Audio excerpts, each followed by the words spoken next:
There are things like age. Sorry? There are things, other factors like age.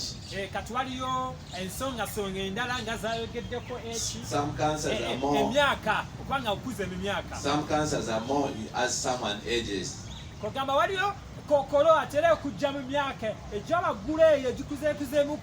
Some cancers are also more when someone is young. Example, cancer of the prostate and maybe cancer of the endometrium are more in elderly people. Yes, cancer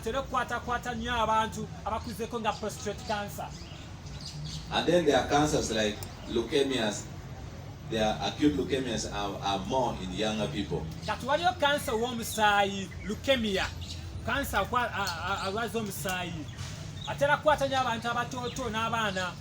There are more. Even the older people can get that. There are more. So then the other thing are exposure maybe to radiation.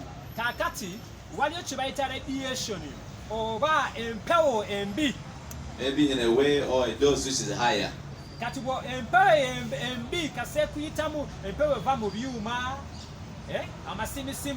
X-ray, radiation. Obulwadde obwakokolo nga bwe tugambye tebuluma, so bukulirira muli bw'ojjira okutandika okuwulira obulumi nga ki nga obulwadde bugenze wala nnyo tuba tetulina kyakukolera. Kati ekibi nti abantu abasinga oluusi babeera n'obulwadde ne balowooza nti oba babaloze, muliraanwa yabaloze oba mujjabwe oba sengaawe. Jangu mu ddwaliro tukebere ng'obulwadde tebunakutuukako. Kati nga bwe tuli ku kampu eno tufunyemu abamu ng'obulwadde bukoze eki bukuliridde nga bugenze wala nnyo.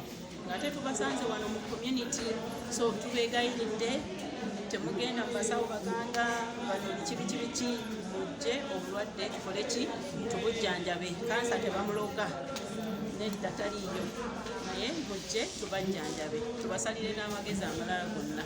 Bonna abanaddiini ng'olina omulwadde mumuleete mu ddwaliro nga munammwe bumusaba. Yes, bw'oba nga abo abasamize abasawula babayita kusawula bakuyita kusawula abo abasawula tubeegayirira nammwe muleete abalwadde tubajjanjabenga nga nammwe bwe mugenda nga mukola mu maaso byammwe. Naye tubeegayiridde abalwadde mu barifaringe bajje tubajjanjabe. Kansa tebamuloga nkiddamu, kansa tebakola ki tebamuloga. Endowooza ekole ki etuveemu ngaffe Abanayuganda ngaffe Bannamukono, endowooza etuveemu. Oyo kansa bwe tuba tumusanze ng'ali ajjanjabibwa n'akola ki n'owona n'obeerawo ng'omulamu. So tubeegayiridde mujje tukebere kansa nga bukyali. N'ekirala kye mbadde soogeddeeko waliwo okugema kati ng'oyo kansa w'omumwa gwa n'abaana, kansa of the cervix, tulina eddagala erigema n'erimuziyiza okukola ki okukwata. Naye eryo eddagala tuliwa abaana bawala kati wano mu Uganda abaana nga ba myaka 10 naye okutandika n'emyaka 9 paka ku myaka 13 tuba tukola ki tuba tusobola okubagema. Naye okubagema eddagala eryo okukola beetaaga obuyiso bubiri, HPV1 and HPV2. So bawuyita HPV. Bwe mubuuza abaana abali mu primary bajja bagamba nti twamuwulirako HPV. So muleete abaana babageme. Singa kati tuli bize nnyo tuyimirira ku kkubo tukuze Rolex neggi okulya amagi buli lunaku, okulya ebyo ebisiikesiike mu lunaku si birungi.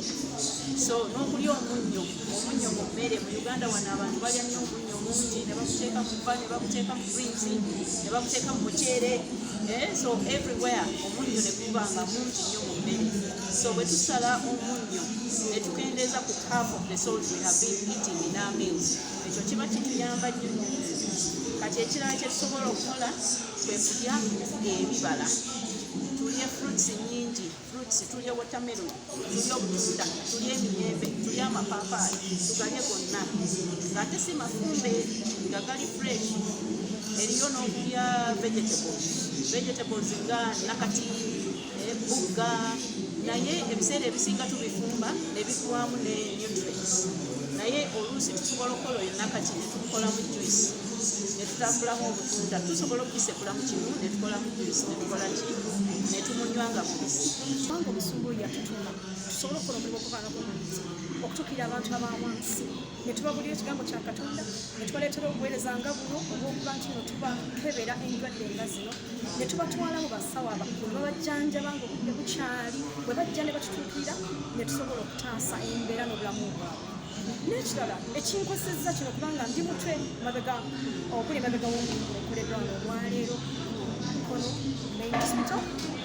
Nina mulamu wange yanfaako omwaka oguwedde emyaka 43 nga musajja mumuulo era yakuba kansa y'omusaayi naye agwambuliriza okutuusa olunaku lwaleero kyalina ekimu ku mutima olw'omuntu eyo yatuuka mu maaso kuba nti twamanya naye kati abantu bano bwe bajja bamanya nga bukyali era abasawo ne balwana ne bakola omulimu gwabwe kuba nti balwanyisa ekirwadde ekyakookolo kubanga kirumye bankise bangi kyekikozesezza omulimu gwabwe.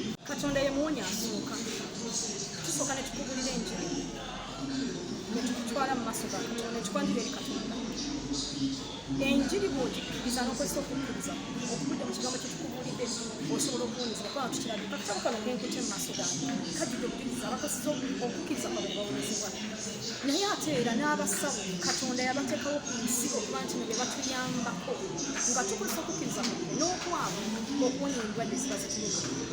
Bwampuliriza oyinza okungamba tesikiriza mu Katonda kale genda mu basawo nabo basawo Katonda yabateekawo olw'ensonga kuyamba kwe okusobola okuba nti osobola okufuna obujjanjabi obusookerwako oba obujjanjabi bwa bulijjo okuwonya ekiba kikuluma kyonna.